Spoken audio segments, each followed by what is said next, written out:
Healthy Seminars. I'm your moderator, Lauren Brown. I'm a doctor of traditional Chinese medicine. I practice in Vancouver, British Columbia, Canada at AcuBalance Wellness Center. And this today, we're recording our second. It's a double header. Our classical Chinese herbal principles in action in response to the virus that cannot be named. That was the brainchild of Sharon Weizenbaum. This is the second lecture today, and our presenter is Sharon Weizenbaum. There's always a few new people here, so for those that have heard this before, I'm going to see if I can do this a little bit quicker, but I appreciate your patience. I just want to remind everybody that this is kind of the hub, the resource page. So if you go to the homepage of healthyseminars.com, you click on resources, it'll take you here. Replay stay up for 2 to 3 days, and so you can find them down below. And then if you're looking for your categories, for example, you want to know about all these herbal principles in action, then click on this link and it'll take you right there. Just below this calendar, right now, currently, they're all listed. So they're listed usually about 8 to 10 days in advance. So you can see we're here with Sharon. Tomorrow we got an herbal talk. We have a talk again on a cytokine storm by Thomas Bain on COVID. Then we got Heiner Fruhoff on herbal talk. And then you can see we're back to the classical herbal principles. Jennifer will be talking. We have a CEU course. I'm doing a talk on Conscious Tuesday on the 28th, and we continue on with the classical herbal series, and it goes on for another few more days. So this is a great place to find this out. And then if you just scroll down, you can see all the different categories. And if there's a replay available, just click on that link. By the way, we have lots of good stuff on telehealth for those that are interested. Reminding you that this is meant for educational purposes only. This is not medical advice. This should not be received as medical advice. This is for educational purposes only. If you have a health condition, please do seek out a healthcare provider. Thank you. And Sharon, as I continue the intro, you can bring up your PowerPoint if you like. I want to just express my gratitude to Sharon for organizing the classical herbal series and getting an amazing group of practitioners and presenters together. This has been fantastic. So thank you very much, Sharon. Thank you guys for showing up and being involved and asking these questions. I love it. And then a big gratitude out to Sandra and Lorianne for these long hours making sure this content is available and turning around the replays often in hours for you guys. So thank you very much. I want to let you know that our goal here is to create community. Our logo right now during this time of isolation is community, unity, immunity. And so we started putting out free resources on March 24th, 2020. And we've been doing it daily. And there's several days where we have it twice a day. We had a bunch of CEU live webinars scheduled, so they're still happening. And I love that people have been attending those. However, our focus has really been community, so we've been really focusing on a lot of the free resources. And for those that still need or want to go deeper and do their continuing education on healthy seminars, we put the whole website on sale until April 30th, 2020, and that's on sale at 25% off, and that coupon code is HEALTHY25. And then all the live webinars, we chose not to expire the early bird rate. So all the live webinars are discounted already, so the coupon does not work for the live webinars because they're already discounted. And we'll keep our sale and stuff going until kind of isolation is lifted. So we know at least until April 30th, and it may go a few weeks longer. We'll just see what happens around most of the world. Sharon has a graduate mentorship program. I highly recommend it. These teachers that you've been learning from in this series have been through Sharon's GMP program, so you can see the quality of these presentations. So that's kind of the quality of that program. Sharon has a diagnosis course on healthy seminars for 54 hours. It's an updated version to the one that was on Pro-D Seminars Legacy. That was about 20 hours. And that's on sale with the coupon code HEALTHY25. And if you had purchased the Pro-D Legacy version of it, we'll refund you that amount. So a lot of people are saving 70 to 76% off the course when you get the refund from the previous course plus the 25%. If you've never taken it before, then all you get is obviously the 25%. Do visit whitepinehealyhearts.org. The blogs are magnificent by Sharon, and I'm about to pass this on to her to teach. And again, she needs no introduction except What an amazing person, putting out incredible information and distilling it down to make it easily accessible to us. And I think of you, Sharon, as somebody who is true to the medicine, in that you really are teaching us to fish rather than just trying to give us a fish to feed for a day. You're really allowing us to go deep so we can think on our feet and not be put into every patient into a box. We really start to think and treat the individual in front of us, which is the spirit of the medicine. So I really appreciate how you simplify things and your teaching style. Without any further ado, Sharon Weizenbaum. Okay, thank you, Lauren. I want to mention to people, because there have been some requests about this, that I'm going to type the URL into the chat, um, which is, let's see, whitepineinstitute.org/mentoring, because we are now, there, a bunch of the people who have been presenting in this series are available to do private mentoring. And the list of the people who are doing that is on our site at whitepineinstitute.org/mentoring. So if you are interested in, if you have some case that you're really struggling with and want some help, the lecturers that have been here, like Sally and Allison and Caroline Radice, they're available for mentoring with your cases. That's something we just set up.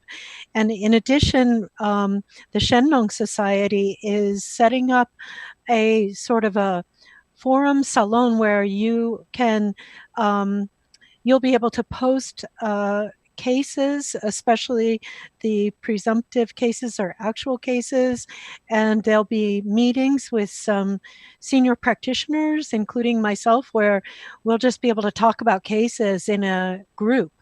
And so you'll be hearing about that soon. It hasn't been launched yet. It's in the beta phase, but look for that. You'll hear about it when it comes about. Just a free space for us to talk in person on Zoom rather than sort of on a Facebook page or something. So, okay, that's enough for the announcements. I'm going to share my screen. So today, I'm sort of using these formulas, San Ren Tang and Huopo Xiaoling Tang, as a jumping off place to talk about some principles, because to me the principles are so important. The formulas are an expression of the principles, but the principles are really the most important thing, because when we understand the principles, we can really deftly apply the formulas. So San Ren Tang is from the Wenbing Taobian, which is the systemic differentiation of worm disease by Wu Tong. And Hopo Shaling Tang is from 1861 by Shi Shoudong in his text called Yiyuan, the basis of medicine. And they're very similar formulas and slightly different. And, I think formulas that are similar but slightly different are awesome, because we can see, what is it that gets added or taken away, and or increased or decreased, that changes it to be for something different. But before we go on to that, I want to talk about, again, I'm going to use this, as a jumping off place to talk about principles in this lecture. So I hope that suits people.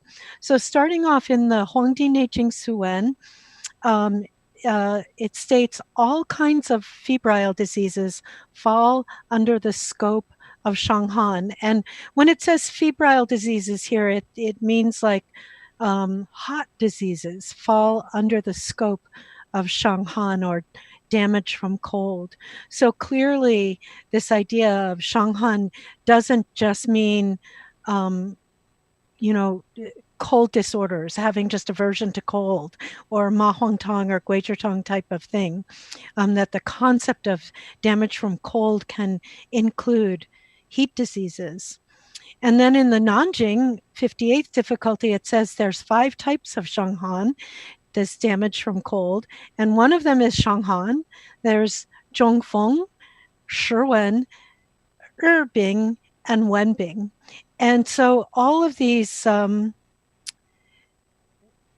I just got a notice, sorry.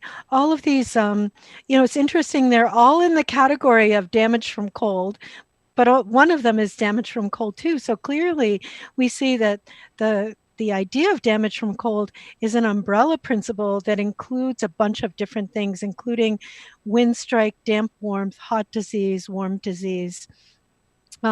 So really, I'm going to talk about the triple meaning of Shanghan.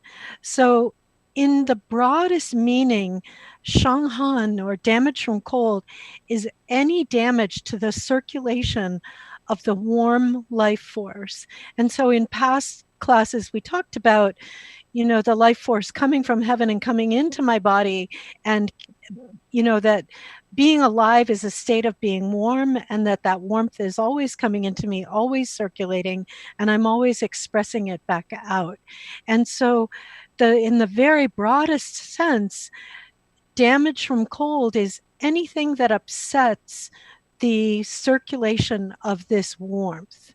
And in a narrower meaning, it can mean exterior syndromes or febrile diseases. And in the most narrow sense, it means like a Ma Huangtang pattern. So it's really important to know, there are so many things like this in Chinese medicine where there's a very broad meaning to something, but there's also a narrow meaning to something. And it's very important that we understand what we're talking about when we're talking about something. So I think it's part of the problem with the misunderstanding of the Shanghan Lun is that it's all about damage from the outside by cold pathogens. And when we look at it in a broader sense as that whole wheel turning, anything that upsets that wheel, because the wheel is warm and dynamic, and we could say it's yang because it's warm and dynamic. And so anything that upsets it is the opposite of warm and dynamic, which is cold and still. And that's damage from cold. And yeah, so that's a long topic, but if we look at the Shanghan Lun that way, then we can see, any way that wheel gets upset, we could call damage from cold, and that's the broad meaning of damage from cold. Okay, so I'm going to quote Hu Shu, and I'm going to read out loud, which I try to do to a bare minimum, but I'm going to do it. And actually, I really don't need to do it because I did a blog this morning that includes this, but it's so important that I want to. So this is Hu Shu, and this Hu Shu has this book, it's Understanding Warm Disease in relation to 6-channel differentiation of syndromes. So it's really understanding Wenbing through the Shanghan Lun principles. So he says, for the purpose of elucidating the rules of transformation and the diagnostic principles of 10,000 diseases, one origin, that's a saying, like all diseases have one origin. Zhang Zhongjing wrote the Shanghan Lun, thereby making clear the range of tools showing us our options for treating 10,000 diseases. Therefore, I often say the treatment of 10,000 diseases is already exhaustively covered in a single book, the Shanghan Lun. And yet the treatment formulas for the 10,000 diseases verily are not complete within this single text. So he's saying that all the principles are there to treat anything, but the formulas aren't all there. We don't actually know if we even have all the formulas from the Shanghan Lun that we have today, but even so, he has this idea that that it's not complete in terms of the formulas, and he sort of goes on to say why. Because there's so many types of illnesses, the signs and symptoms that make an illness are very changeable. Even if you had a formula for every illness and every pattern, the sure, and I want to talk about that character in a minute, the sure, the force, or the dynamic, or the propensity of the illness is something that's difficult to get a handle on. Nevertheless, when you apply meticulous study of Master Zhang's methods, differentiating the patterns, evaluating the pulse to thereby separate yin and yang, separate the 6 channels, then you can determine the formula and the herbs. Then you can treat 10,000 diseases. And what would be so difficult about this? So, in other words, when you really understand the principles, you can work with the medicinals to create really brand new formulas. And every time we treat somebody and we modify a little bit, we're creating like a brand new formula that fits that exact situation. We may add some other herbs or take some away. And when we have that flexibility and the understanding of the principles, then we basically have, more than 10,000 formulas. We sort of an infinite number of formulas. So we can really work with all kinds of different things. So he says, if you don't profoundly investigate Zhang Zhongjing's methods thoroughly and you only stubbornly cling to his formulas, this is like swallowing something wholly without digesting it, not even being aware of how this stubborn clinging restricts you from responding to the there's that again, the propensity of the illness. How could you not mislead yourself and therefore mislead others?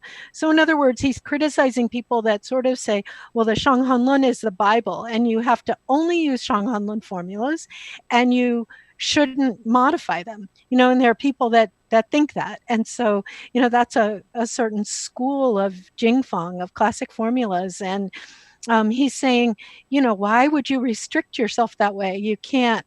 You're sort of taking it as in a fundamentalist way and not out, then you won't be really responsive to life. Responding to the propensity of the illness. So I'm going to talk about what that is. And then he goes on to say, the presentation of warm disease is similar to cold damage and wind strike of the Shanghanlun, even though Zhang Zhongjing has warnings about sweating, purging, and warm needle. The cases of being wronged at the hands of crude technicians misusing Ma Huang and Guizhi, resulting in death, are countless. So you can imagine, like, okay, the Shanghanlun, someone has a febrile disease. I'm just going to give them Ma Huang Tong or Guizhi Tong because I actually misunderstand it. And I think those of you who've been watching this whole series sort of understand how important all the confirmations are in relation to acute external patterns, and that if you only see it as something that the Shanghanlun is something that resolves the exterior and you're just using Ma Huang and Guizhi, you're going to misuse it and you are going to have terrible results. But it's a misunderstanding. And it's, Zhang Zhongjing made it very clear about the difficulties of sweating, purging, or using warm needle inappropriately. But this is why the specialty of Wenbing was considered so important by later generations. So they're like, oh my God, those Shanghan people are killing people. That's terrible. So now we have this new stuff. So then there's Master Wu, who's Wu Zhutong. Although he could not avoid later generations turning it into a whole school of thought. In terms of treatment, he truly had unique elaborations. So really, he's saying Wu Zhutong didn't mean to turn this into like a whole school of thought. He was just talking about how to think about his formulas. And Dr. Hu Shishu is saying, and they're really awesome, that his thinking was really awesome. And this led to a special field of study, though at the same time, Master Wu never lost sight of the source being the Shanghan Zabinglong, that even theoretically the source was the Shanghan Zabinglong. Study of the strategies and tools of Shanghanlun and Jingui Yaloi provides the foundation. He knew that it makes no difference if the formula comes from here or there, as he recognized that Chinese medicine is a Tao of a single thread. So that's kind of an introduction to, kind of going outside of the Shanghanlun formulas to other formulas. And we just have to remember that the body doesn't care whether we're using huoxiang or zangju, and the herbs don't care. They don't get their feelings hurt if we don't use guizhi, if we decide to use, jinyanhua, the herbs don't have a preference for that. And so this is kind of uh, an invitation to be open-minded about the formulas, but to still stick with that one true thread, which is really the principles of the Shanghanlun. That we don't have to. We can be really open to herbs and formulas, um, and you know what herbs are available, what herbs are inexpensive, what herbs are not available, and we can be flexible. But we have to stick with the proper principles. So this is a quote from an article in the Lantern from quite a while back, but this is very of kind of standard way of thinking about it that I think is the primary misunderstanding. In the Shanghanlun, patterns are differentiated via the six-channel system, a method that defines the contention between the zheng qi and the pathogenic qi and describes transmission of disease from the exterior to the interior. And I'm sure probably 90 or more percent of you learned that the Shanghanlun was about this, like something coming in, a cold pathogen coming in from the outside and going deeper, deeper, deeper. And I talked about that in the first lecture. On the other hand, the Wenbing theory, Ye Tianshi adopted the pattern identification of the four aspects, Wei, Qi, Ying, and Shui, and also the Sanjiao method to determine the severity of the pathogen and its transmission from superficial level to the interior. Irrespective of the diagnostic method, they reflect a common pathomechanism of disease transmission from the exterior to the interior. So I think this is wrong, that's not what the Shanghanlun is expressing, but I don't need to go into that more because I did it in the past. Okay, so the next thing I want to talk about is this idea of propensity. And there's a really great article written by the late Chip Chase about propensity in the Lantern, which I really recommend. I wish I had the volume and issue for you, but I didn't write it here. But I think you can find it. Anyway, so I want to talk about this idea of propensity and the difference between the number 5 and 6. And propensity is this word, sure is this word that sort of means the force or the dynamic or the place of change. And so, we have things that if something is moving and, a wrench gets put into that movement, then there's this buildup of force behind where the wrench is. And so what do we want to do? There's maybe emptiness on the other side where the wheel isn't going. It's failing to turn over here and it's building up over there. And you can like tonify that deficiency and you can get rid of that excess. But if you don't sort of know where the place of change is, so you take the wrench out and then things start turning, you don't have really good results. And so I think a lot of our medicine is really about getting rid of excess and tonifying deficiency, but not really looking for that place of change. And to me, that's what the Shanghanlun physiology, that's the strength of the Shanghanlun physiology, is that it gives us an eye for this place of change. And so here I'm saying, so what's the difference between 5 and 6? What am I talking about that? So now I'll tell you.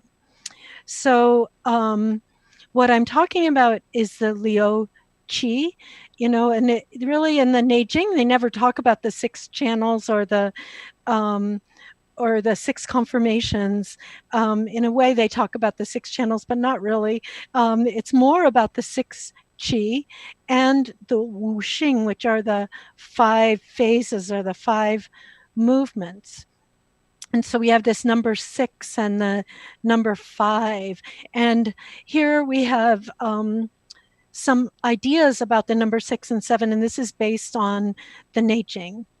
So in heaven, the spirit manifests as the 6 qi.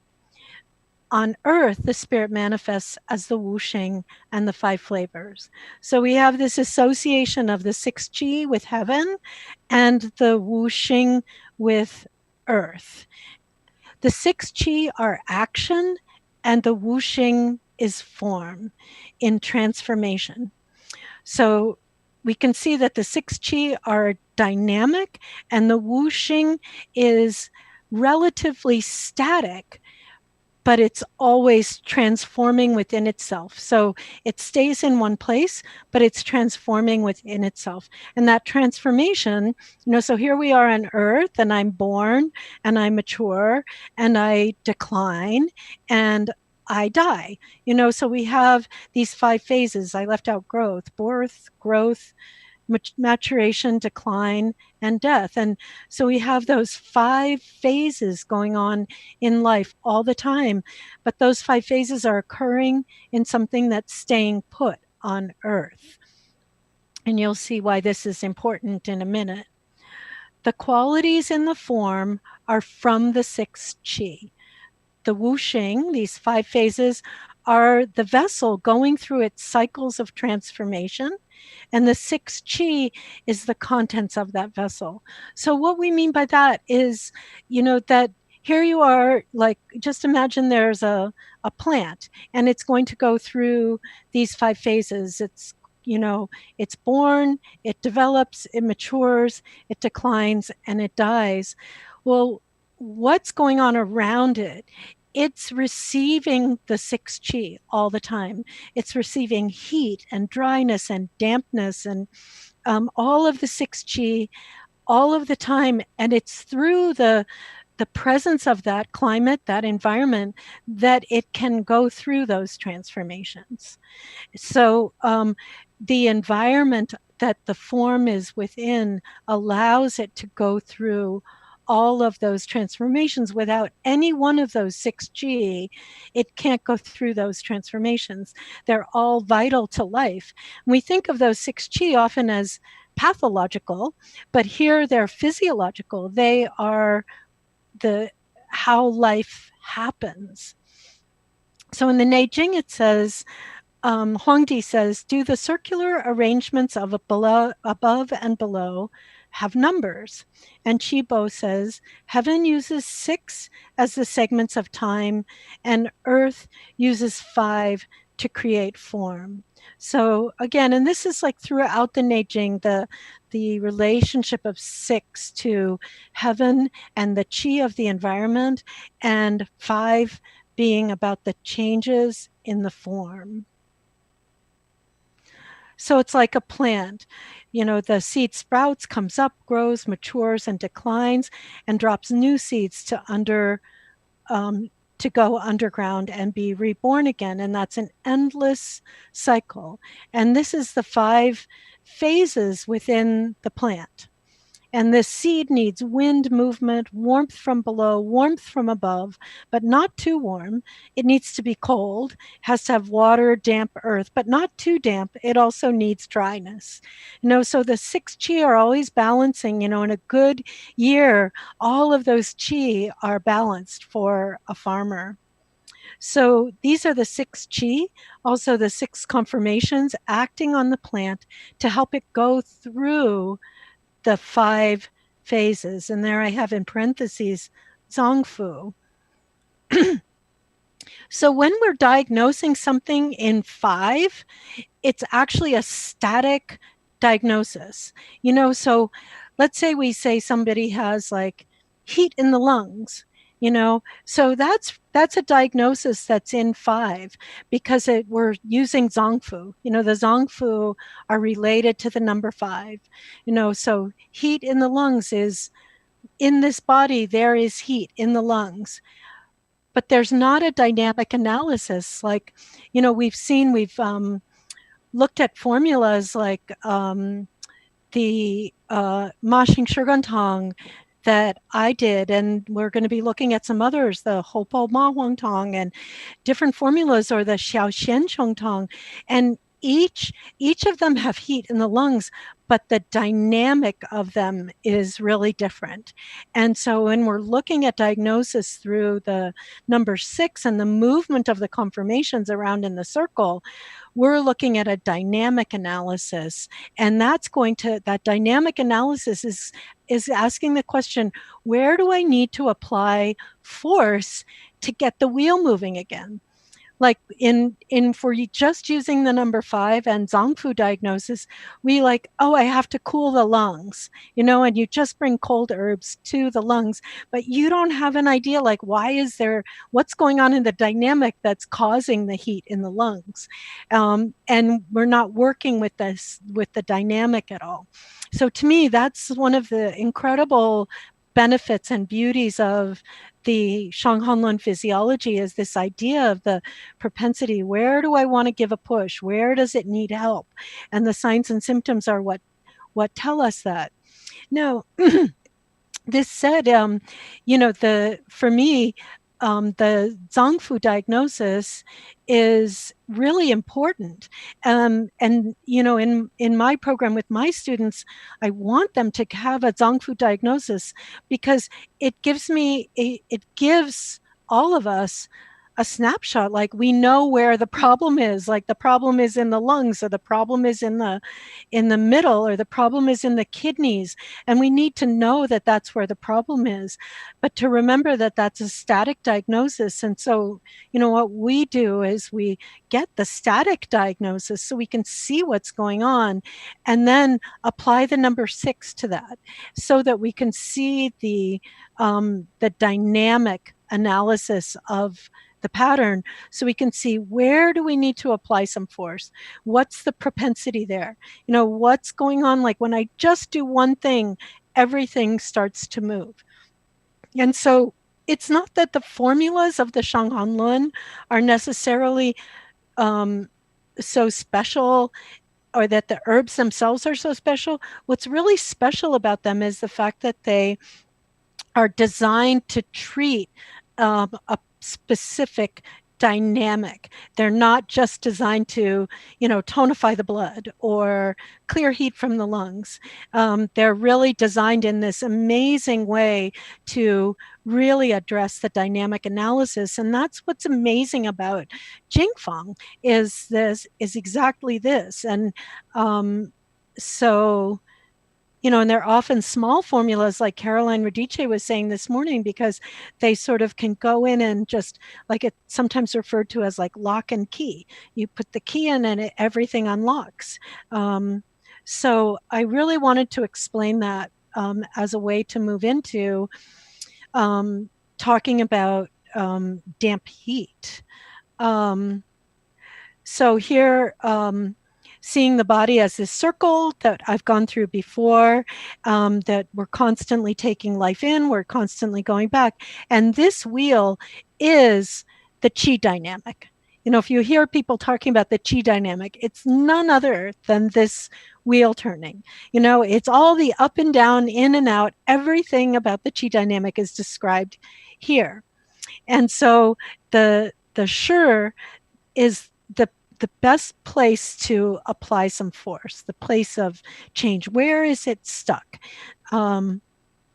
So I took out all the other animations of the wheel so we don't have to watch it turning around and around over and over again.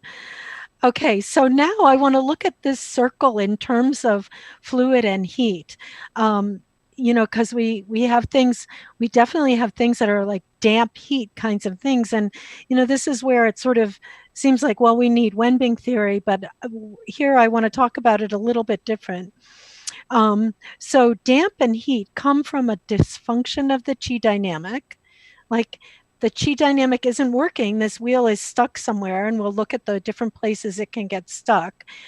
And then damp and heat both can also come from the environment. If we're in a very damp environment or a very hot environment, then the damp and the heat can come in. And it can come in, well, we'll look at that in a minute. Never mind. Okay, so what the virus does is it damages the wheel. It damages the chi dynamic. In it's not really my opinion. It's just my choice of narrative about how I'm looking at this, because I find it more functional for me to look at it this way. So in my narrative, the virus, what it does to us is it damages this wheel. And so the chi dynamic gets really messed up. And that means fluids don't circulate the way that they're supposed to.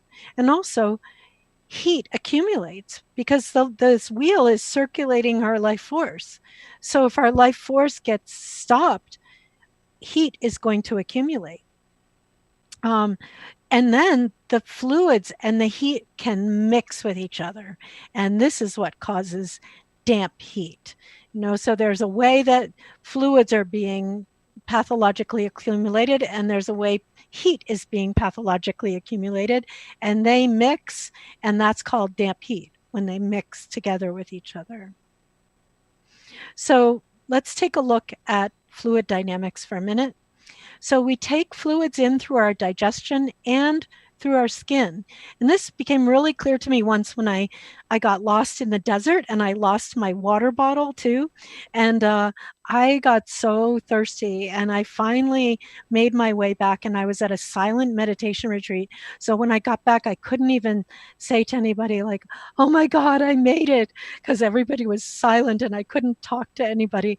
But I went and took a bath, and I drank water, but I also took a bath, and I could feel the way my skin drank the water in through my pores, and rehydrated me. So we're taking fluids in through our digestion and also through the surface of our body.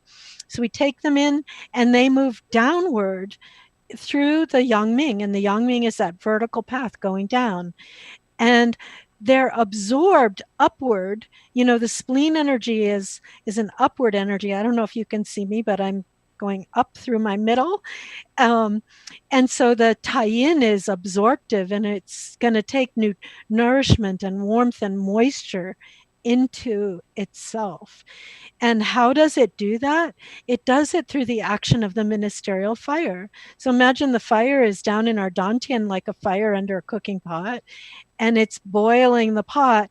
And so there's this steaming up, and the spleen is like a sponge that just absorbs that fluid in. And then it gets steamed up even more, and through the action of Taiyang, it goes up to the surface of the body. That steam goes to the surface of the body, where we're always open, we're always sweating to some extent, and warmth is coming off of our bodies. So we're taking warmth and fluids in, and we're putting them back out. We absorb them through the Tai-yin, through the action of the ministerial fire, and it steams up and out the surface of the body. And as they reach the surface, and the surface of our body is colder than the interior. It's just like on Earth, when the sun shines and it steams up the clouds, the higher the clouds get, the colder they get. And finally, it's so cold that it turns to rain. So fluids then rain down into the lower jiao to become the Shaoyin, the yin of Shaoyin, and also to be excreted. So here I'm just giving the barest outline of fluid metabolism. Fluid coming in, being absorbed, steamed up, and coming back down to be excreted. So now we want to look at each of these steps and see how that can get messed up. So we take fluids in through our digestion and through our skin, and as it moves downward in the yang ming, well, if the yang ming gets blocked in some way, fluids can accumulate. So when we're talking about this virus, we think, well, if it upsets the downward motion of the yang ming going down, oh, then fluids can accumulate. That's where the fluids come from. So to me, it's not like it's a damp pathogen that's coming in. It's a pathogen that comes in and upsets the movement of the yang ming. That's one thing that it can do in people. And so what can happen then? Fluids can accumulate. We know already that the yang ming, if it gets blocked, it tends to get hot. And so what happens? fluids accumulate, they tend to get hot. What do you have? You have damp heat in the middle, right? So that's a really common cause of damp heat. Okay, so then they're absorbed upward by tai-yin. But if tai-yin isn't absorptive, if it's weak, another way that fluids hang out in the body instead of being absorbed in. And then we have through the action of the ministerial fire. Well, what if that pivot that we've been talking about, what if it doesn't turn? So it can be in the right position. Well, then that fire underneath isn't going to be good. So the tie-in fluids accumulate. So that's very common. Like for, we have like, we'll look at it in a minute, the minor bupleurum, the Xiaochai Hutong, the pivot's not turning. And so what happens is the tie-in gets kind of deficient and damp. And so that's why that formula has herbs in it like shengjiang, banxia, dangshan to support the fluid transformation in the middle warmer. So that's another reason why fluids like so we've looked at, the Yangming might not function, the Tai-Yin might not function, the pivot might not function. All of this can cause fluids to accumulate. Okay, then the final one we're going to look at, and this isn't an exhaustive list, but it's the important ones for what we're working with in our patients these days.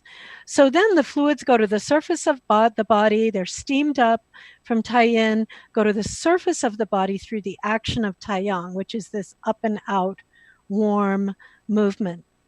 So if Tai-Yang doesn't steam them up, if it's too weak to kind of fully resolve itself, then those fluids can accumulate below. And that's kind of the classic Wu-Ling San pattern. It's a Tai-Yang fluid accumulation pattern. And you have to restore that ability to steam up because they've fallen down below because of that weak Tai-Yang. It's kind of like when you needed Guizhitang, you didn't get it. And so the fluids ended up going down and accumulating below. But also if the Tai-Yang is actually blocked because it's frozen, like in a Mahuangtang pattern, they can accumulate on the surface and you get body edema. So that's another place, these different ways that dampness can come from the conformations being messed up. So now let's look at the different ways that heat can come in. So the life force is warm. It's traveling down, dependent on the Yangming going down. So if Yangming gets blocked, what happens? Heat can develop. It has to pivot into position to become the ministerial fire. So on the one hand, we just looked at how it gets all wet and goopy if the pivot doesn't turn, but on the other side, that heat is trying to get in and it can't. It's building up on the outside because it can't turn to become physiological fire. And so that is a major cause of heat. And that would be heat due to a Shaoyang pattern disorder. So then the life force is brought up and out to be vented by the Tai-Yang. And if the Tai-Yang isn't steaming up with strength, that heat can stagnate inside. And that's actually very common. But also if Tai-Yang is blocked, if it's frozen closed, then there's this steaming up and it hits a wall, that gets really hot. So that's where we go from like a Mahuangtang pattern to a Maxing Shigantang pattern, because it starts to get really hot. So we look in this way of looking at things. We're not looking at the nature of the pathogen being like a hot pathogen or a cold pathogen. We're looking at what that pathogen did to the dynamics of the body. And the heat and the damp come from the dynamics being upset by and damaged by the virus coming in.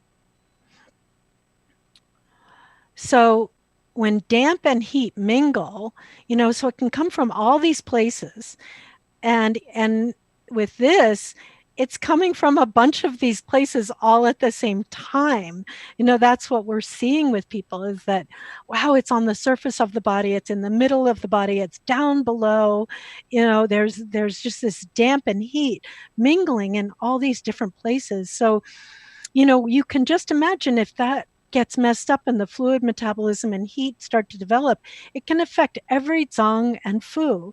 And so that's partly why it seems like, oh, it's so complex because it's affecting so many things. And you try to focus on one thing, like, it's kind of easy if there's just like heat in the lungs or spleen weakness or something, but it kind of affects all over the body. And it can gum up the entire wheel. Um, so it can seem like the exterior needs resolving, but it's not really ma huang tong or guizhi tong. It can seem like they need drying in the middle, but you have to be careful because if you parch that dampness, you might create more heat. Um, it might seem like someone needs purging because they have a poor appetite and their digestion's all stuck up. But if you purge, then that could hurt the tie-in. And just a little word about the whole idea of purging. That the character for it is xia, and it means to go down. And when I read it, the way that I read it is um, sort of anything that makes your energy go down and in.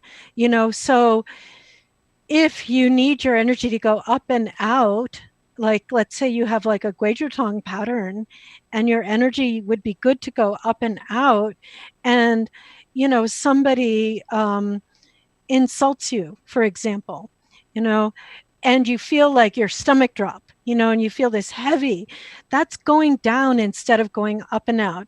And then later you realize, oh, I have a tummy ache, instead of going up and out, I went down and in, so the character Sha doesn't necessarily mean that um, you've used Da Huang on somebody. You would think from reading the Shanghanlun that everybody is purging and sweating people, inappropriately, and probably a lot of them were, but I think we can read it a little bit more carefully in the idea that if something needs to go up and out, we don't want to have things that go down and in, and vice versa. So here, the tie-in is already weak and wet and not absorbing upward. And what do? We go down instead of helping it absorb. So um, we can't, even though things are so stuck, we can't make things go down with a lot of force. It seems like people are dry, like they might have dry mouth and thirst, but we know, like, if we try to moisten them with translucent like herbs like xiangshan and yuju and baihe or shashen, maimendong, that those are going to gum things up in these kinds of situations all the more. So it's sort of like, oh, what do I do? What do I do? So it's just like complex and messy. Um, so I want to talk now in terms of like what to do. I want to talk about Xiao Chai Hutong. It's funny, this lecture is supposed to be about San Ren Tong and Huopo Shaling Tong, but we're taking a long time to get there. So anyway, Xiao Chai Hutong, probably the most common place to be the source of the damp heat is the pivot, because that that pivot problem creates problems of dampness and it creates problems of heat. And it's just ever so easy for those two to mingle and become damp heat. And Xiao Chai Hutong is like the classic formula for opening the pivot and getting that dynamic working better. So it's just the best formula for doing that. However, once the damp and heat have really started to mingle and gunk things up, it's probably not enough by itself. So just talking about the Shaoyang pivot and how it manifests, it affects all functions of the wheel. So a Shaoyang pattern can look like it's affecting everything, like, because nothing's working very well. Like, you see the arrow there on the right of your screen, and that's like the up and out, that doesn't work very well. So it can look sort of like a pain pattern and an exterior pattern. The down and in doesn't work very well. Everything gets gummed up, but especially the pivot areas, which is like the throat, neck area, the middle and rib side, and the groin and lower abdomen. And what do we see here is we see also the three jiao, so these areas that are the pivots between the three jiao, these areas especially can show up with pathology. So we were seeing a lot of throat problems. We're seeing a lot of digestive problems. And also, if you look carefully, you'll see a lot of urination problems, but also bowel problems. We also know that the neck and the groin have lymphatic tissue, and so swollen glands are often uh, due to a pivot problem. So here we have the Sanjiao, these three, upper, middle, and lower. And here I have the wheel, I'm turning it again. And look, if that pivot, it's kind of the whole pivot, if that gets a wrench in it, all three warmers can be affected, but especially the middle jiao, because it's sort of in the middle of the pivot. Here also is from Ye Tianshi, had a telling insight when he linked the descent of stomach qi to the gallbladder. When it's working properly, it cannot be seen. Only when it malfunctions does it become visible. Symptoms such as nausea, dry mouth with a bitter taste, and vomiting show gallbladder disharmony and stomach qi failing to descend. The descent of qi within the gallbladder as it travels from the head downwards to the feet is another manifestation of this relationship. So that's from Steve Clavey. And so really this bitterness that the gallbladder secretes is what helps the stomach go down, because we know the bitter flavor is what helps the yang ming go down.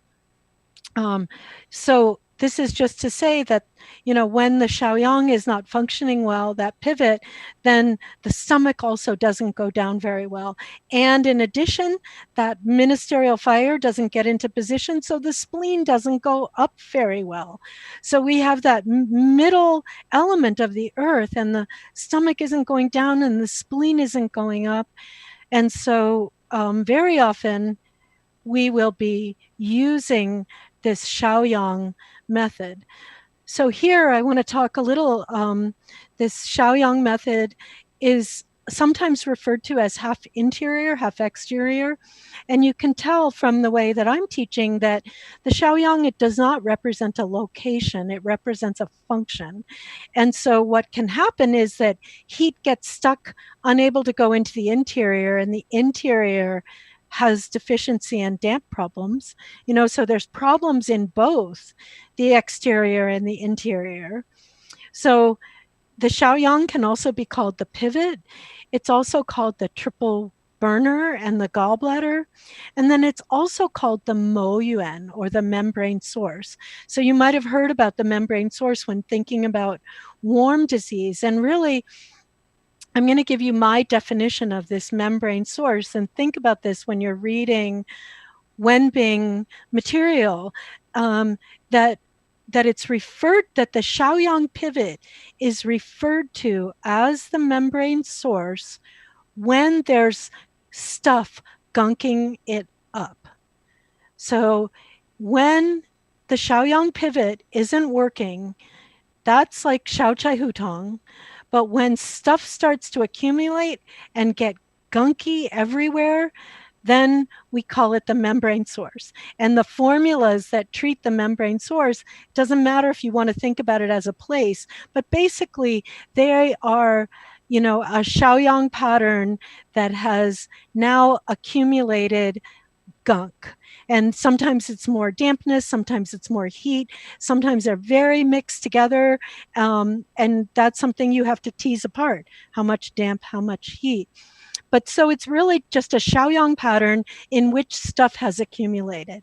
And so if you read Wenbing stuff and you see, oh, there's like this pathogen in the membrane source, another way to think of that is, oh, it's a Shaoyang pivot problem that has gotten gunked up.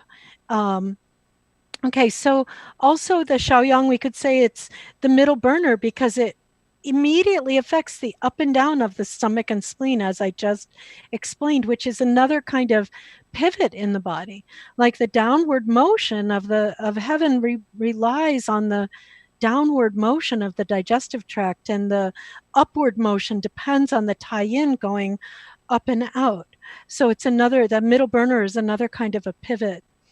And we could also call this, it would be called in TCM sometimes a liver spleen disharmony or liver invading spleen, something like that. So just a word about alternating fever and chills. I want to get really clear on this because what I'm seeing with my patients these days is there are often chills and there's often heat sensations. So fever, we're referring to heat sensations. We're not referring to the thermometer, but not all fever and chills are alternating. So, what does alternating mean? What are you actually seeing? And this is going to be things that are um, cyclical. In other words, coming in a regular pattern. They're coming in a regular pattern. So, first you have one, and then, you're chilled for an hour, then an hour later, fever that lasts for 10 minutes, and then you're back to getting chilled. And it follows a regular pattern. Or what's happening with a lot of people, and this is really apropos of this damp heat that we're talking about, is that they are developing every afternoon at 3 o'clock, they develop a fever. So it can be even alternating from normal to heat. The important thing about the alternating is that it's on a schedule. It's regular. You can time it. And so, back and forth, every night I wake up at 2 with this heat. Then after a few bit, I get cold. I have to bundle up, and then it happens again at 5 in the morning. So there's some kind of regularity to it, and the having it or not having it, or having one and having the other, are very distinct from each other. So it's not, I feel kind of hot and sometimes, but yet I'm really chilled. And then I get like a little flushing, that is not alternating fever and chills. So we want to be really clear about that, because I've heard like people saying, oh, they had alternating fever and chills. And you ask a little more, and it's like, actually, they didn't, they just had feverishness and they had chills. So that's my differentiation of that. Okay, so now let's go to San Rentang. I have no idea how we're doing with time. Are we doing okay, Lauren? We're at the 1 hour mark. Okay, I still have a bit to go, so I'm going to just keep going. Um, I'm happy to stick around for questions if that's okay. So anyway, so here we have San Rentang. It's the 3 seed decoction. And so what are the seeds? The seeds are Baidoko, Xingren, and Yiren. And so this formula, for me, Hopo and Bansha are herbs that are going to help unblock the pivot in a warm way. And so here, what we're seeing in this pattern with Sanrentong is things have gotten gunked up, and they are in several places. It's affecting the breathing, but it's not on the exterior. You don't have exterior signs with Sanrentong, in my opinion. I don't see anything in here that helps to go up and out. So we have the Hopo and the Bancha that go to the middle, and they open that up, and they also help turn the pivot. So not a lot of heat signs, but a lot of stasis signs in the middle warmer. The Baidoko is warm and it is fragrant. So we could, Bancha is bitter and it's warm and acrid. So it's quite parching.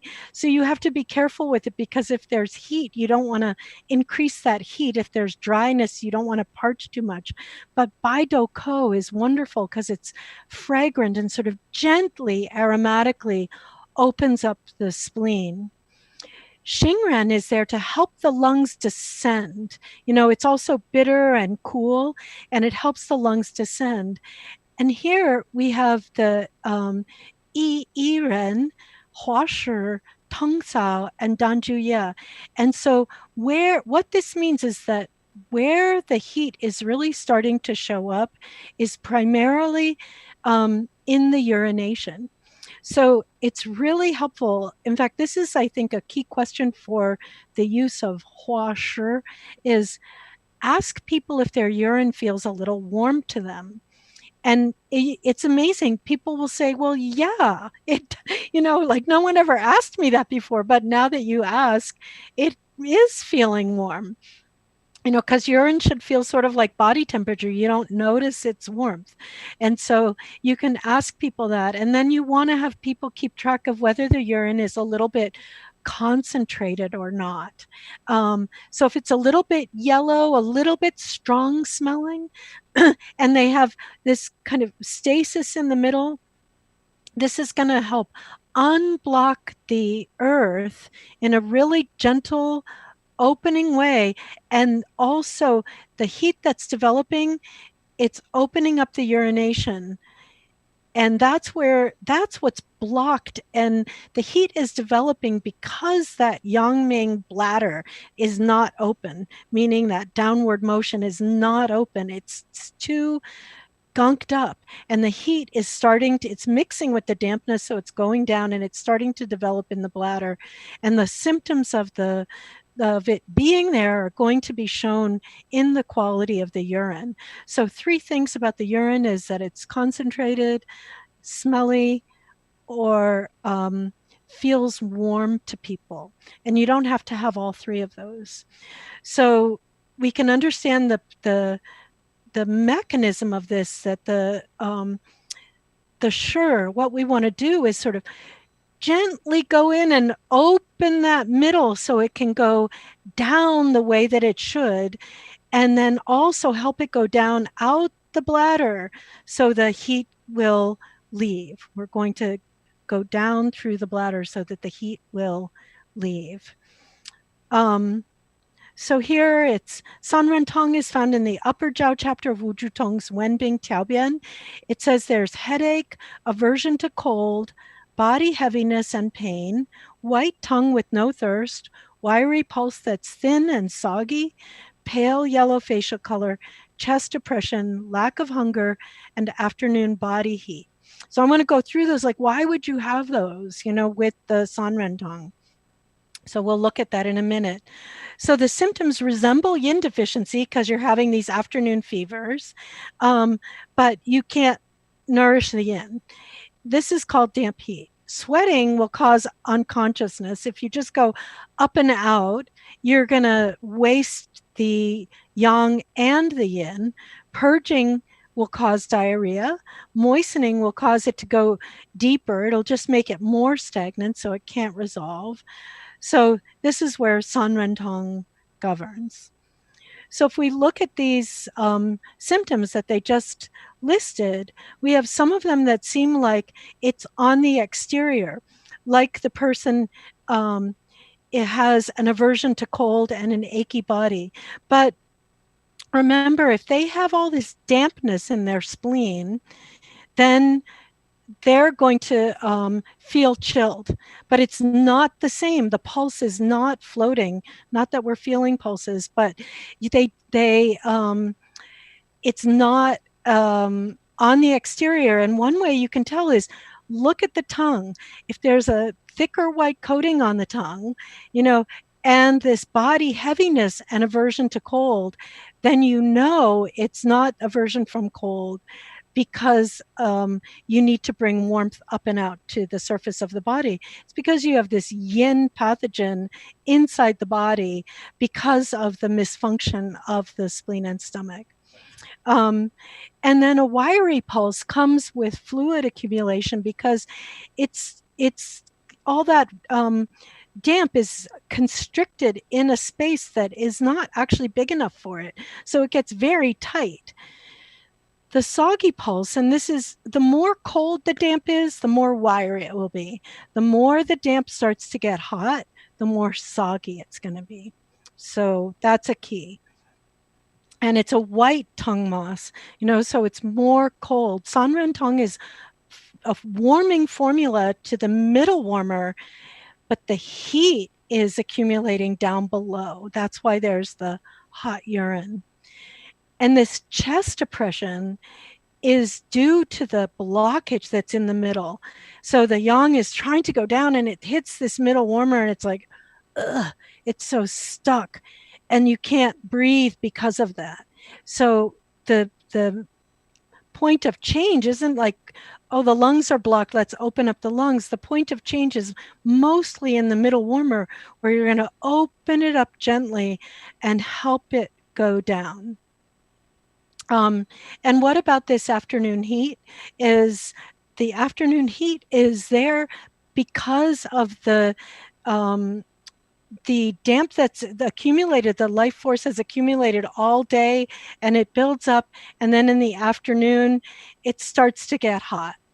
And so they can, an afternoon heat, if you see the dampness, think about the damp heat. But Sanrentang, it's damp heat, but the damp in the middle is cool and the heat is primarily in the lower warmer. And that's really important. So let's just take a look at the Hopo Shalingtong. And really we can do a comparison here. And we have, look, these ingredients that are the same. The Hopo, Bansha, Baidoko, and Iren are the same. The dosages are slightly different. So what we can see is that the Hopo Shalingtong is different in that it's not quite as warming to the middle. It's still clearing heat through the urination. So it's very similar. But then it has Dando Chur and Hoxiang. And so what does that tell us about this formula and how it's different than Sanrentong? So for Hopo Shalingtong, it is on the exterior, So it says here, if the patient has heat sensations while also having aversion to cold, use Huopo Shalingtong. And what that means is that if it is on the exterior, so if it's a little more on the exterior, you add Dandocher and Hoxiang. So you're doing some up and out. But how are you doing it with these fragrant, light herbs? So you're not using Mahuang Guizhi to go up and out because this damp and heat has mixed. And so this was a lot what, if you look at what Carolyn was talking about today, the Hoxiang Zhengqi Tang, that's much more on the exterior, but it's still this sticky damp that's starting to get a little hot. But it also has like other light herbs like Baizhi and Peilan that go up and out at the same time. So here we're opening up the middle. It's gotten stagnant and heat has developed and fallen into the lower warmer. And also it's on the exterior. Now, another thing about the Huopo Shalingtong, which makes me really love this formula, is that by opening up the pores on the top from their damp stagnation, you're also kind of like Mahuang being hollow like a straw. You're opening up the surface so that fluid can leave more easily down below. It's like they say, you open the east window so that the air can blow out the west window. So Hopo Shalingtong really works much more with all three burners. Like, let's open up the upper, open up the middle in a warm way, and allow the damp and the heat to leave through the urination. So it's really nice for restoring the function of a little bit the Taiyang, the tie-in, and then helping the heat leave through in a vertical downward way through the bladder. So before we stop, I just want to mention there's a bunch of formulas that would be great to go over, but I just want to mention because the Hopo Shalingtong, the Sanrentong, and also the Huoxiang Zhengqi San are all a little on the warm side and the damp side. But a lot of our patients are showing signs of damp heat with heat predominant, where you really get a thick yellow coating on the tongue. And so just to say there's a whole bunch of different formulas and ways to work with when heat is more predominant. And I wish I could, lecture all day and go into those because they're really important for what we're facing now. And just one such formula is Hao Qin Qing Dan Tang. And so, just to point out that we can see that this formula is, it's also a pivot formula. It opens up the pivot and it um, helps damp leave, but it's much more directed towards the heat side of that equation. So I'm not going to read this. I'm just going to stop here because I know we're running time. But I hope that was like a good introduction to where damp and heat come from and just like the beginning of looking at formulas for how to work with them. Sharon, thank you very, very much. And we are going to take questions. So I see Kathleen's raised her hand. We're going to get to you in a moment.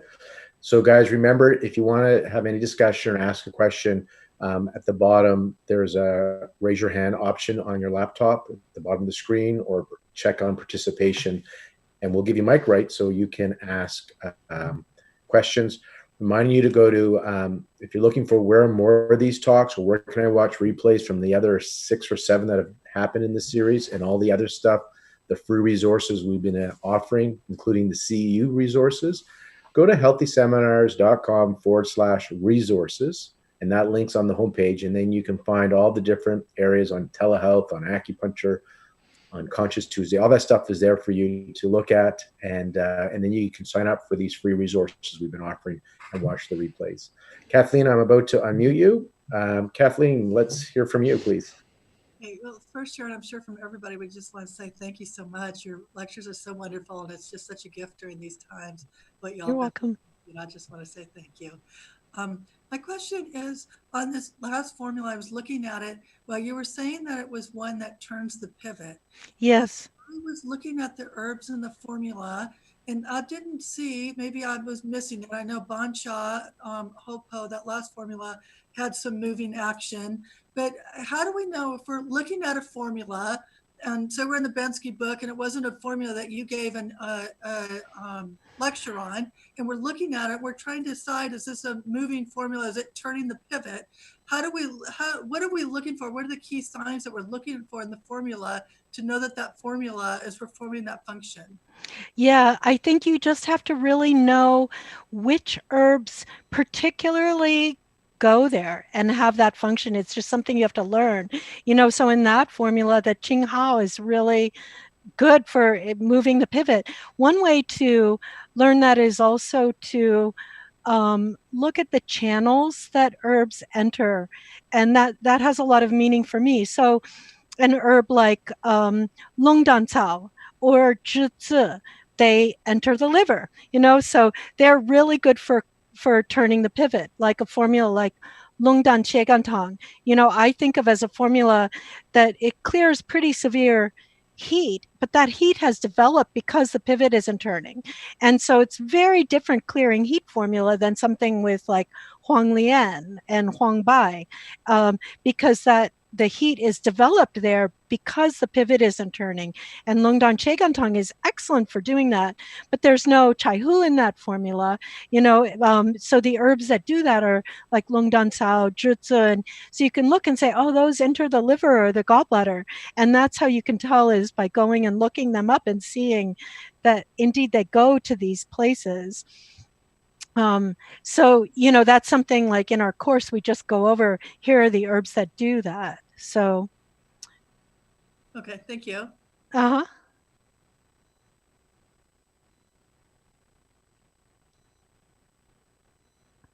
Lauren, you are muted. You just unmuted me, I think. Yes. Oh, okay. What I was saying, I unmuted Ash. Hi, Ash. Thanks a lot. That was great. I had one more question. I had a question yesterday about the Moyuan, and I have a question again about it. So you said that it's really only discussed when something is gunking it up. So can you speak to what other instances might cause that level of stagnation? I mean, one thing that comes to mind is Lyme, which I don't see a lot where I live in Washington State. But it's just a new concept for me that I'm just trying to grasp. So it's important, like the Moyuan is described as a place, but in the people who call the Moyuan a place also call the Shaoyang a place. Like it's this place in the body where pathogens get stuck. So I'm not saying that at all. Oh, sorry. Okay, thank you. Yeah, so for me, the pathogens, like the damp heat pathogens, are only there because the pivot got stuck. Right. You know, so they developed as a result of the pivot being stuck, you know. Right.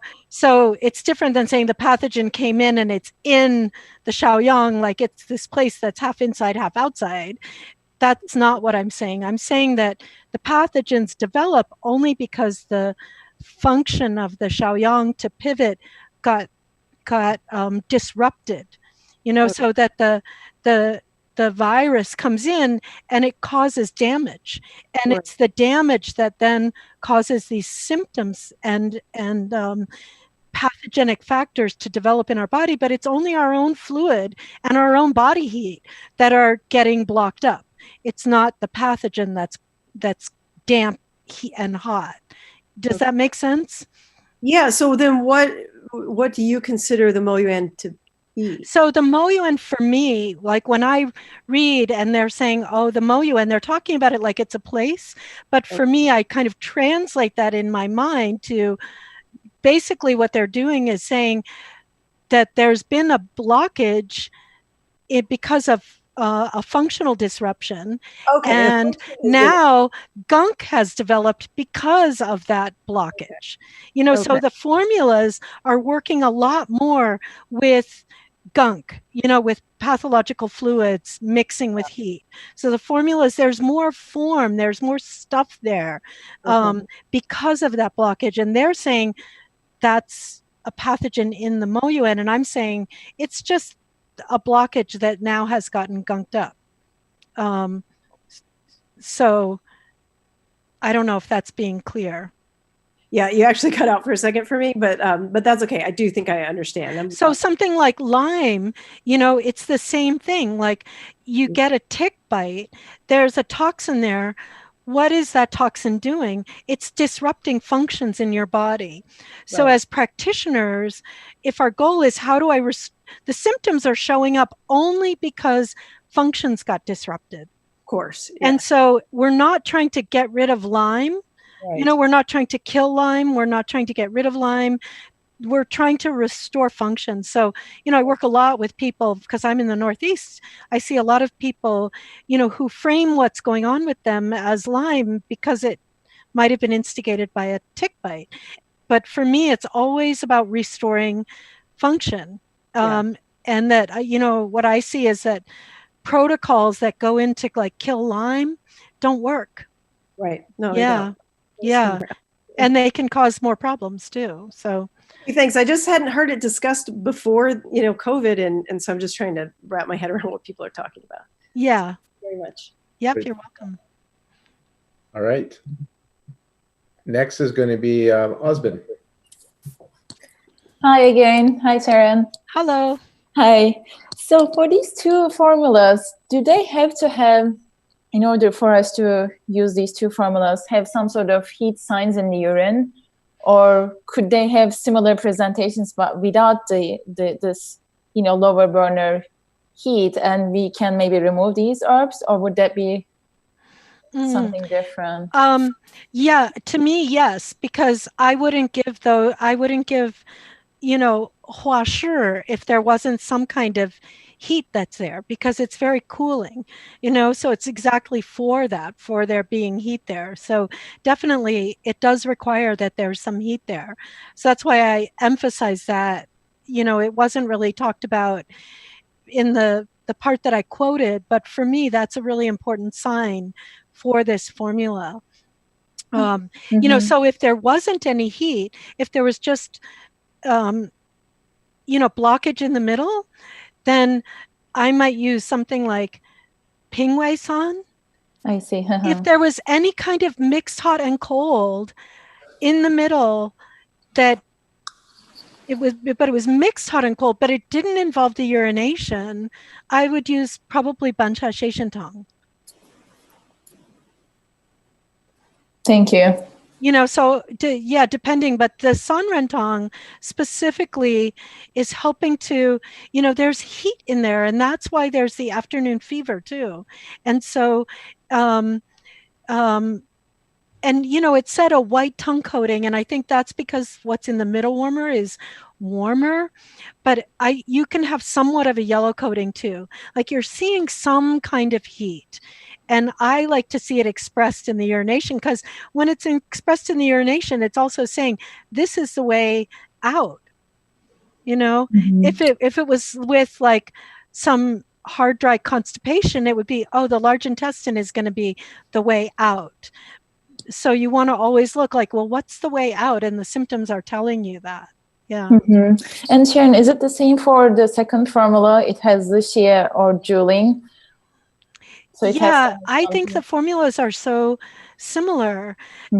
For me, the Xie and Juling, I consider them somewhat chalky, meaning that they are somewhat they're cool and absorptive. So they actually help regulate fluids, like they actually help you absorb fluids and also help you to then drain fluids. And also huashi is the same. It's a chalky herb. So I think you could go, and tongsao is also absorptive.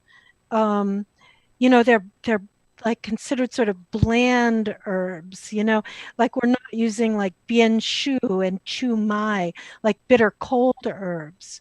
We're using bland herbs that are going to cool and help absorb physiological fluids and let the pathological fluids and heat leave. So I think that the Juling and Zexia are very similar to huashi and tongsao. Thank you so much. You're welcome. 7 people have raised hands. Wow. Bethany, you should have mic rights. Okay, great. Thank you. First, thank you both. And I'm just going to put a shout out for the GMP program that Sharon runs, because it is so amazing.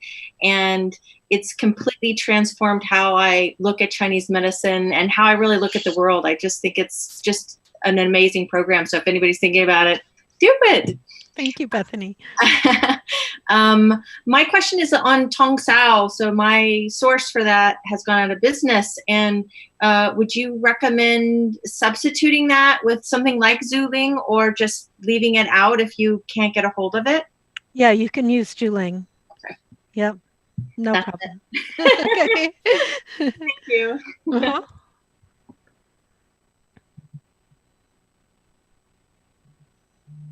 Martina, you should have mic rights. Yes, great. Thank you. So I have a quick question. Can you hear me? I can. Okay, good. So you mentioned that when Taiyang is weak, we can have accumulation of the fluids below. And I don't know what you mean, because what I learned is even the Taiyang is not functioning properly, we will have accumulation around the eyes, like a lung edema. But you are mentioning accumulation of fluids below. So where do you mean exactly? Yeah, oh, that's such a good question. So, we have these 2 basic divisions in Taiyang, the Zhengfeng, which is Guizhitang, right? Yeah. And we have the Shanghan, which is Ma Huangtang. Yeah, right. And so, those are kind of broad divisions of Taiyang, and then the formulas are variations on those themes. There's all kinds of formulas, Guizhi Er Ma Huang Yi, and Guizhi Ma Huang Ge Ban Tang, variations, and Shaoting Long Tang, all kinds of formulas that are variations on the theme. And so basically the Guizhi Tang is a formula that's where the Taiyang doesn't have the resources or the strength to complete the resolution, right? And so it's a supplementing formula. It even goes into the middle warmer and brings resources to go all the way up and out. And when there is that lack of strength to go up and out, what happens is that the yin and yang separate, right? And so with Guizhotong, you get flushing up, you get some feverishness and flushing up, and the yang kind of coming out of right relationship with the yin, but the yin also comes out of right relationship with the yang, and it's almost like I just thought of this premature ejaculation. It's like before they have a chance to go all the way up and out, they like fall down and in. The fluids fall down and in, right? And if you think of something like steam coming up and out, imagine if the heat leaves the steam too early. It scorches the ceiling and the water puddles up down below. Right? So Guizhotong is where before it's had a chance to get to the surface, the yin and yang separate. The yin goes either out as sweating or down as fluid, and the yang floats up pathologically. So that's Guizhotong. Now with Ma Huang Tong, the steam does complete. It goes all the way up, but right at the surface, it gets stopped because it gets frozen. And so surface. What?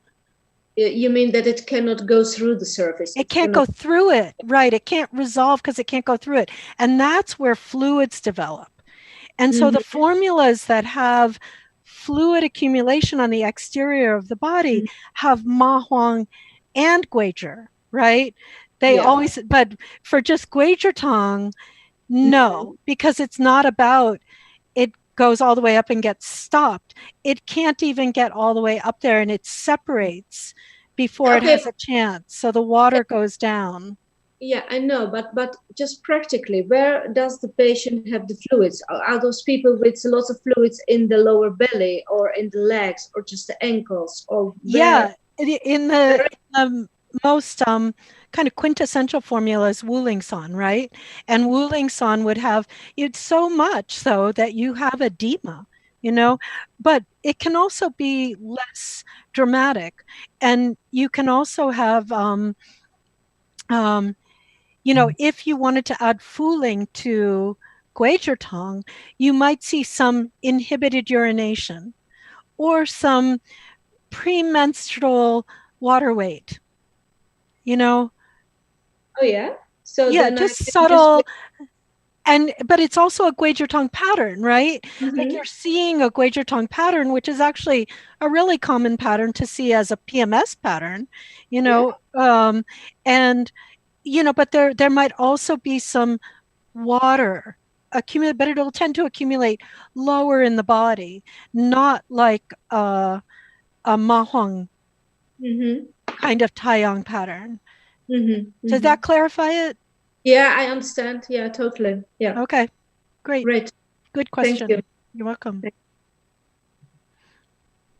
Anyone else?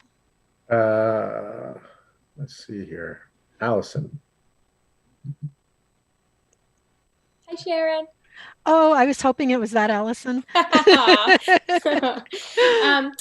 don't quite get it. I know you explained it. Why San Ren Tang is a Xiaoyang formula? Like, what about Hopo and Ban Sha bring it to the Xiaoyang? I think it's actually a stretch to say that Hopo and Sha and Ban Sha treat the pivot. And really more it treats the middle pivot. Right? It treats the middle warmer pivot. It helps earth open up and go down. And, Hopo, both of them are, are in formulas that also treat the pivot. And Bansha is in Xiao Chai Hutong. And both of them, I'm pretty sure Hopo, I know for sure Bansha have heat and cold indications, alternating heat and cold indications. So they have a little bit of an affinity for the Xiaoyang, I guess. But I'm also wary to even say so concisely, this is a Xiaoyang herb, or this is because it varies so much depending on how herbs are combined, and they can do very different things in different formulas. So really, it's a great question because it gives me a chance to clarify. It's really much more about the earth pivot that is getting gunked up. But even the earth pivot, the, getting gunked up, it still gunks up the whole wheel, So we can't just go in and like make things go down or make things go up, right? We have to unblock the hub of the wheel so that it starts turning more easily. Yeah. Thanks. Mm-hmm. All right, we're gonna go until Ryan. So I think we got two more left. Kalpana, I think I pronounced that correctly. Hopefully, you are Kalpana, unmuted. I think. Kalpana. Hi, Kalpana. Hi, Nice to see you. good to be here. Oh, What's do you your want me to go next? Yes. Okay, Sharon, I'm just delighted to be part of all of these seminars, and I'm really understanding for the first time the physiology that you so emphasize, and it's so clear. I thank you for that. And I'm signed up for your class already. And what I wanted to ask you is, since COVID has the tendency to, be severe in certain segments of the population, do you have an idea as to whether you can moderate those? Those people with the elderly for sure, and people who have more tendency to have digestive problems and they accumulate fluid more easily, I guess, gunk up more easily. So, what is the physiology in the high risk populations that seems to make the disease so devastating for them, whereas others just seem to process it? So, Yeah. I don't know enough to say. I have some thoughts about maybe what predisposes somebody. And I think that that if you already have like a Shaoyang and Yangming kind of block, and especially like, why is it more in men? Because men tend to have more of a chest Yangming where it gets blocked in their chest. Men tend to be more, red faced and just more young. Men tend towards more blockage. It's such a generalization, but not that women can't be, but I think that the Yangming being blocked and hot already, and the Shaoyang being blocked and hot already, puts people at greater risk. I also think that that the blood being too thick. You know what? In the GMP, we call it crappy blood because there really isn't anything in TCM about systemic blood stasis, where the quality of your blood is deficient and thick. That seems to be a predisposing factor, and several of my patients have that as a predisposing factor. And when your blood is not good quality, it just makes all the function. It's almost like the oil that greases the wheel is dried up, and so nothing runs very well. So I think that's another predisposing factor. Yeah. do you treat someone, preventively, knowing that that's their predisposing factor? Their existing. Well, yeah, I mean, we treat everybody according to their predisposing factors all the time, right? Like if somebody has crappy blood, then it's in the first lecture I was saying, like, what is the immune system? It's like treating the best thing for the immune system is treating the weakest link on the wheel, and making sure that everything is functioning as well as possible. And so if that's the Julian blood not being good quality, or the digestion not being able to metabolize, the both stagnation and weakness or whatever is going on, that we're always working with those things, and that's the best preventative for everybody. But I don't think there's something like we should all take Sanchi or something, I wouldn't recommend that. Yeah. Okay. There's no one size fits all. Yeah. Thank you very much. Mm-hmm. And our last question will be with Ryan Davenport. You should have mic rights, Ryan. Yeah. Okay. Thank you. This is a really enjoyable seminar. This question is more focused on Chai Hu. Yeah. and its functionality. And so I always learned chai hu as being a Jui Yen herb as well as a Shaoyang herb. And just thinking about sort of why we don't see chai hu in some of the formulas we talked about today. Is it you take the chai hu out because you really want to focus it on the middle jiao, right? Is that correct? I guess is the first part of that question. And secondly, is when you talk about formulas like Xiao Chai Hu Tong or Ban Sha Xie Shen Tong, those are probably more functional formulas in regards to the pivot. Is that correct? So I guess a clarification questions. Okay, so for the first question, I think that the Sanren Tong and the Hopo Shaoling Tong, you're right, they're not strongly pivot issues. That it's much more about the middle warmer, like I was talking to Allison about, that it's much more that the malfunction of the middle warmer pivot, the up and down of the stomach and spleen aren't working well, and it's more on the deficient and cold side, with the heat being more in the lower warmer that we want to clear through the bladder. But it's not as much of an actual pivot problem. One reason I started with talking about Chao Chai Hutong wasn't so much to say that these two formulas are pivot formulas, in the Shaoyang pivot formulas, but more just to talk about the Shaoyang and why the damp heat shows up in Shaoyang type of pathology more than other types of pathology. And so I think these formulas, it's really clear that the Chai Hu isn't there because it's not it's not a pivot problem. It's not a Shaoyang pivot problem. I haven't heard of Chai Hu being a Jueyin herb. How I think of Chai Hu, and I wrote a blog piece on this, like about Chai Hu, because people say it can raise the qi too much. And so for me, when the pivot isn't functioning well, there can be heat that builds up and it can go up in the body. But what Chai Hu does is it turns the pivot so that the ministerial fire can get underneath and start going up in a physiological way. But it does really turn the pivot, and so does Huang Qin.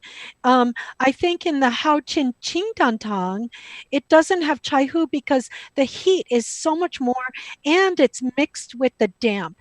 And so the Qing Hao and the Huang Qin are more important herbs. But both of those herbs do the same as Chai Hu in that they really turn the pivot. And so those have problems that are actually the pivot not turning, and that's why the heat is developing. So let's see, what was the second part of your question? I think I answered the first part. Yes, you did. I'm trying to remember how I was thinking about that. So I was just, you kind of did, because I was thinking the way you initially described this formula is that it was thinking about it from a Shaoyang perspective. And I tend to bias when I think of herbs. I tend to think a lot of things are Shaoyang. That's probably where I make my mistakes oftentimes. Thinking about formulas like a Ban Sha Xie Shen Tong or Sheng Qing Xie Shen Tong, right? Compared to a Chai Hu formula, it's like it's really focused on function, right? It's like those, even though Xie Shen Tong formulas are less about substance and more about functionally moving. Well, yes, and so Ban Sha Xie Shen Tong, it is very much about function, and it's such a cool formula. And like, we like to break formulas down, sort of, this herb is doing this and this herb is doing that. But with Ban Sha Xie Shen Tong, it's really clear, that there's Huang Lian and Ban Sha and Ganzhang, and that actually they're just working as a single unit, like the flavors mixed together, and it's a single unit to open up the function of the middle, all together. But there can definitely be gunk. There can be excess heat, there can be excess damp, and those things can have mixed together. There can be stuff there, but we clear it by restoring function, not by just going after all the stuff. So you're right that the Ban Sha Xie Shen Tong is a really functional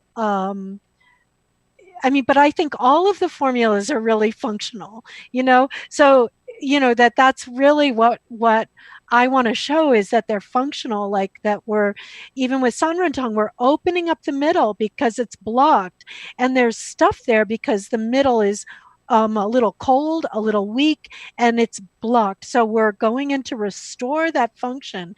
And what's the function of the Yangming is to go down. And so if heat is developing anywhere on the digestive tract, and here it is in the bladder, which is part of the digestive tract, if heat's developing anywhere there, there's a block. And so we're opening up that block with the Huashi and Tongcao. So we're always restoring function with this perspective. Does that make sense? It does. Thank you. Mm-hmm.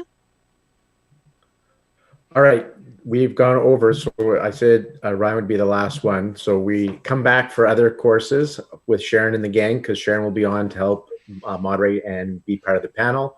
I want to thank you, Sharon, and let's open up the mics so everybody can send their love and appreciation. Sharon, take it in, breathe it in, and guys, connect with each other. This is our chance we got physical distancing. This is our chance for social solidarity and to connect with each other. Lift the mics. Let's talk to each other. Thank you so much. This is really wonderful. Wonderful. Thank you so much. Same as always. Sharon. And this formula. I love it. This is really, really nice. Very Amazing. It's going to be a much better going along. See everybody here Thank so you frequently. so much. Great to see everyone. We love you, Sharon. Bye. Thank you. We do love you, Sharon. Thank you. Thank you. Bye. Bye. Bye-bye. Bye, Lauren. Bye, everyone. Hi. Thanks, Lauren. Bye, everyone. Hey, Lauren. Hi, Sandra. Thanks, Hi, Lorianne. Sharon. Thank you. Bye. Bye, everyone. Bye. Thank you. Perfect. You guys. I know it's Bye. a little. I know it can be a little noisy, but I still love this part of keeping our community together, and it's neat how your faces show up. So I think it's great, and I think it's great for the speakers to get their chi filled up too. I think it works for them as well, even though it's a little corny. Corny, simple things tend to work, believe it or not. So thank you guys for coming out. We have another webinar tomorrow, and we have another one on Thursday, and we have 2 on Friday.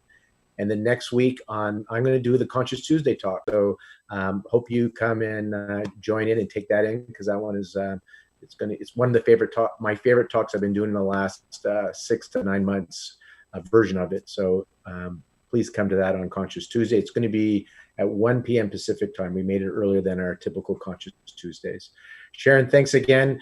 For you guys, if you want to sign up for the next classical herbal course in this series, remember, go to the healthyseminars.com/resources, and that resource link is also on the top of every page. And you can now register for the Friday webinar. So I want to let you know that's available. And everything up till Friday, I think, is you can register now. And I think my Conscious Tuesday talk, if you want to get reminded for that, you can register for that as well. Sharon's GMP is amazing, as you heard. So check that out. Courses of Sharon on Healthy Seminars, the amount you paid healthy for that, 50% of that can go towards your GMP tuition.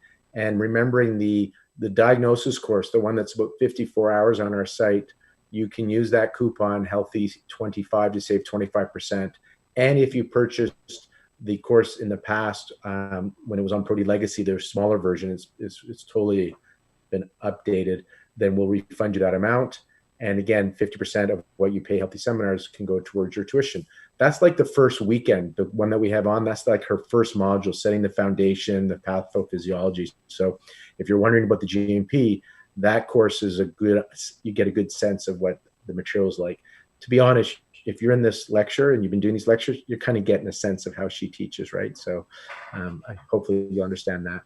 See you guys probably tomorrow. So we'll see you tomorrow. If not, I look forward to your friendly faces during the week. Thank you guys again. Oh, there's Sophie. I haven't seen Sophie for ages. So hi, Sophie. It's been a long time. All right. Take care. Karen, Sila, it's late for you. Go to bed. Talk to you guys later.